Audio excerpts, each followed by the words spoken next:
blood, खून, it is a fluid that moves through blood vessels. Our blood consists of plasma, blood cell and platelets. ये एक ऐसा सयाल है जो खून की रगों में होता है. सयाल यानी वो चीज़ जो बहने की सलाहियत रखती हो. हमारे खून में प्लाज्मा, ब्लड सेल और प्लेटलेट्स होती हैं. Plasma is a liquid component of blood. It contains protein, nutrients and waste.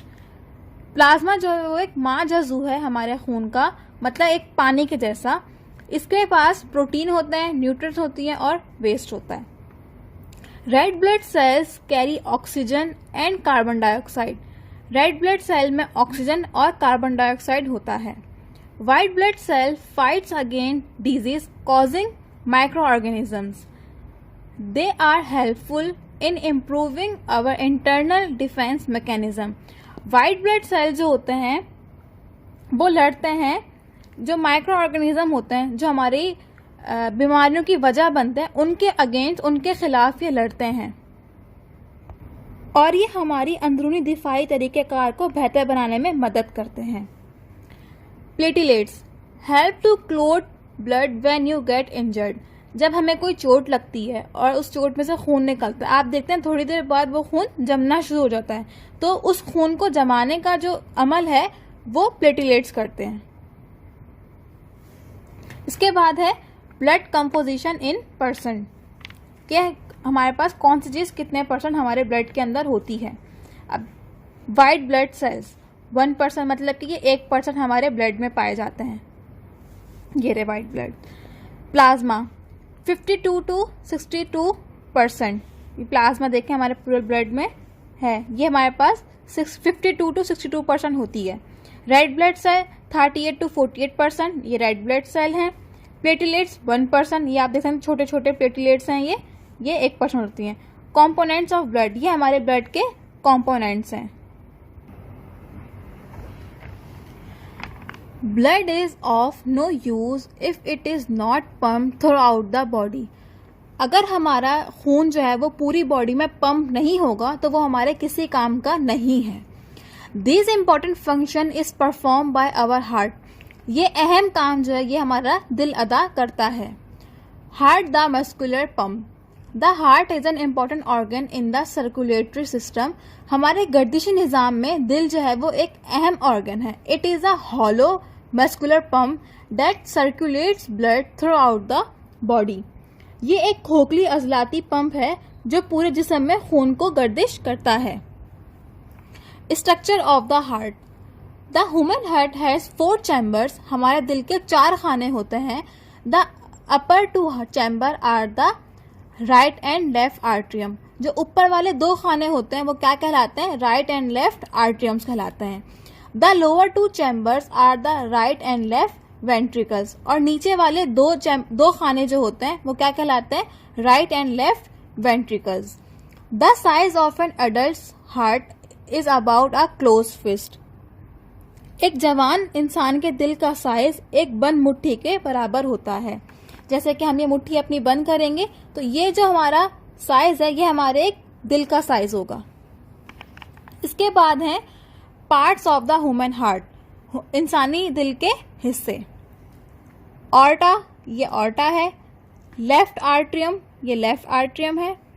Right atrium, ये राइट आर्ट्रियम है. बाइकोस्पाइड वॉल्व, ये बाइकोस्पाइड वॉल्व है.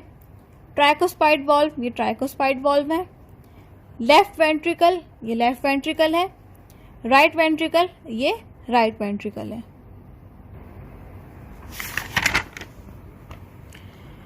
Dual circulatory system.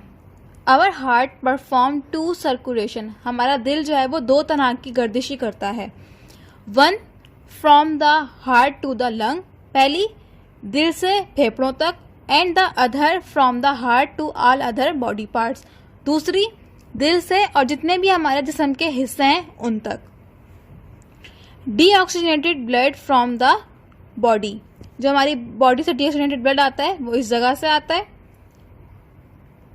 Right atrium, tricuspid valve, right ventricle, ये सारी यहीं होती हैं. Deoxygenated blood to the lungs, जो फेफड़ों में जाता है वो इस जगह से जाता है. Oxygenated blood from lungs, oxygenated blood lungs में जो जाता है वो यहाँ से, left atrium, bicuspid, left ventricle, ये सारी यही होती हैं। Oxygenated blood to the body, और जो पूरी बॉडी में जाता है ऑक्सीजनेटेड ब्लड वो इन जगहों से जाता है। Circulation of deoxygenated blood, deoxygenated blood from the body इंटर्स the heart through the right atrium. हमारे जिस्म से डीऑक्सीजनेटेड ब्लड दाखिल होता है दिल में राइट आर्ट्रियम के जरिए। It is then pump into right ventricles, उसके बाद वो पम्प किया जाता है राइट वेंट्रिकल में। There is a valve present between the right atrium and left atrium, right atrium और लेफ्ट आर्ट्रियम के बीच में एक वॉल्व होता है। It is known as tricuspid valve, इसे किस नाम से जाना जाता है? ट्राइकोस्पाइड वॉल्व से। एज इट हैज 3 फ्लेप्स, उसके पास 3 फ्लेप होते हैं। The function of the heart valve is to control the flow of blood, इसका काम खून के बहाव को कंट्रोल करना होता है, मतलब खून का जो प्रेशर होता है उस चीज को कंट्रोल करना होता है। The right ventricle contracts and blood is pumped into the lungs to take oxygen. Right ventricle क्या करता है? एक मुहायदा करता है और ब्लड को पंप करता है लंग्स में ऑक्सीजन लेने के लिए। Circulation of oxygenated blood, after getting oxygenated होने के बाद ब्लड इंटर्स द लेफ्ट आर्ट्रियम, खून जो है वो लेफ्ट आर्ट्रियम में दाखिल होता है। The left atrium pump this blood into left ventricle, left atrium क्या करता है? इस ब्लड को लेफ्ट वेंट्रिकल में पंप करता है। The valve present between the left atrium and left ventricle is called bicuspid और माइट्रल वॉल्व। लेफ्ट आर्ट्रियम और लेफ्ट वेंट्रिकल के बीच में जो एक वॉल्व होता है उसको कहते हैं बाइकोस्पाइड या mitral valve. It has 2 flap, उसके पास 2 फ्लेप्स होते हैं। The left ventricle pumps blood to the aorta and to the rest of the body. Left ventricle क्या करता है? इस ब्लड को शय रग में पंप करता है और फिर पूरी बॉडी के हिस्सों में पंप करता है। Most of the time, our blood remain in long flexible tubes known as blood vessels. ज़्यादातर वक्त हमारा खून लंबी लचकदार ट्यूबों में रहता है जो खून की नालियों के नाम से जाना जाता है। They carry blood and bring it back to the heart. ये दिल से खून को लेके जाती हैं और वापस लेके आती हैं। Blood vessels, खून की नालियाँ।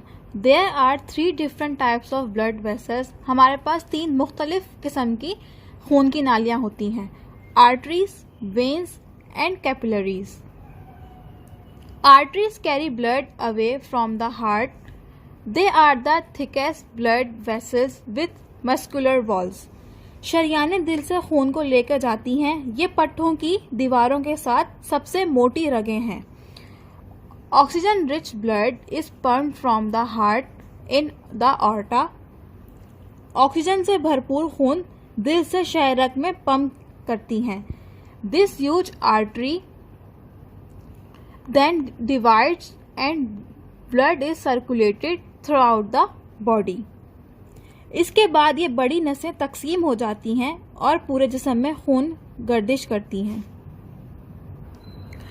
The arteries branch out into arterioles which are smaller and less elastic. शरियानें आर्ट्रियोल में फैल जाती हैं, यानी कि आर्ट्रियोल्स की शाखें बन जाती हैं जिन्हें हम आर्ट्रियोल्स कहते हैं। ये छोटी और कम लचकदार होती हैं। जैसे कि आप इस पिक्चर में देखें, ये है आर्ट्रियोल्स। अब आप देखें आर्ट्रियोल्स आगे जाके 2 शाखों में तब्दील हो रहे हैं। इसी तरीके से ये और इसकी शाखें बनती रहती हैं। Veins carry blood back to the heart. ये रगें खून को वापस दिल तक लेके जाती हैं। They contain valve that prevent blood from flowing backward. इनमें ऐसे वॉल्व होते हैं जो पसमंदा बहने से रोकते हैं, मतलब कि वापस जाने से उनको पिछले की तरफ बहने से रोकते हैं। Veins are thinner and less flexible than arteries. रगें पतली होती हैं और शरियानों से कम लचकदार होती हैं। The two largest vein are the superior vena cava and the inferior vena cava. हमारे पास दो बड़ी रगें होती हैं, एक सुपीरियर वेना केवा और inferior vena cava. These veins branch out into venules. फिर इन वेन्स की ब्रांचेस बनती हैं जिन्हें हम वेन्यूल्स कहते हैं। जैसे कि आप इस पिक में देख सकते हैं, ये वेन्यूल है, इसके बाद ये दो ब्रांचेस में, मतलब इसी तरीके से ये और ब्रांचेस में तकसीम होती रहेंगी या इनकी ब्रांचेस बनती रहेंगी, तो इन्हें हम क्या कहते हैं, वेन्यूला कहते हैं। Capillaries are a network of very thin blood vessels. ये खून की पतली रगों का जाल हैं। They connected the arteries and veins and deliver nutrients and oxygenated blood to cells. वो शरियानों और रगों को जोड़ते हैं और सेल में ग़िज़ाई अज्जा और ऑक्सीजनेटेड ब्लड पहुंचाती हैं। They also remove waste products such as carbon dioxide from cells. ये हमारे सेल में से जितना भी वेस्ट मटेरियल होता है जो हमारे किसी काम का नहीं होता, जैसे कि कार्बन डाइऑक्साइड, उसको भी हटा देते हैं, रिमूव कर देती हैं। Keeping circulatory system healthy. A healthy body must have a good circulatory system. एक सेहतमंद जिस्म के लिए अच्छा गर्दिशी निज़ाम होना लाजमी है। Some of the ways to keep the circulatory system work well are given below. ये हमारे पास कुछ तरीके हैं सर्कुलेटरी सिस्टम के काम को अच्छा बनाने के लिए, मतलब किस तरीके से वो अच्छे से काम कर सकता है। Regular exercise make our muscle strong and healthy. रोज वर्जिश करना हमारे पट्ठों के लिए हमारे पट्ठों को स्ट्रॉन्ग, मजबूत और सेहतमंद बनाता है। Different physical activities such as running, swimming, playing etc, football etc, मतलब मुख्तलिफ किस्म की फिजिकल एक्टिविटी, जैसे कि हम नहाते हैं, स्विमिंग करते हैं, खेलते हैं, फुटबॉल खेलते हैं, भागते हैं, मतलब रनिंग करते हैं, ये हमारे लिए बहुत ज़रूरी हैं। Help our circulatory system to work well. हमारे सर्कुलेटरी सिस्टम को मदद करता है अच्छे से काम करने में। Healthy food is also a key component to keep our body healthy. मतलब हेल्दी, सेहतमंद खाना खाना भी हमारी बॉडी को सेहतमंद रखता है। फूड कंटेनिंग लेस फैट, वो खाना जिसमें कम चर्बी, and sugar is good for us, और कम शुगर हो, वो भी हमारे लिए बहुत ज़्यादा अच्छा होता है। मैं उम्मीद करती हूँ बच्चों आपको ये लेसन समझ में आया होगा। अब हम मिलेंगे अपने नेक्स्ट लेक्चर में, तब तक अपना ख्याल रखिएगा। अल्लाह हाफिज़।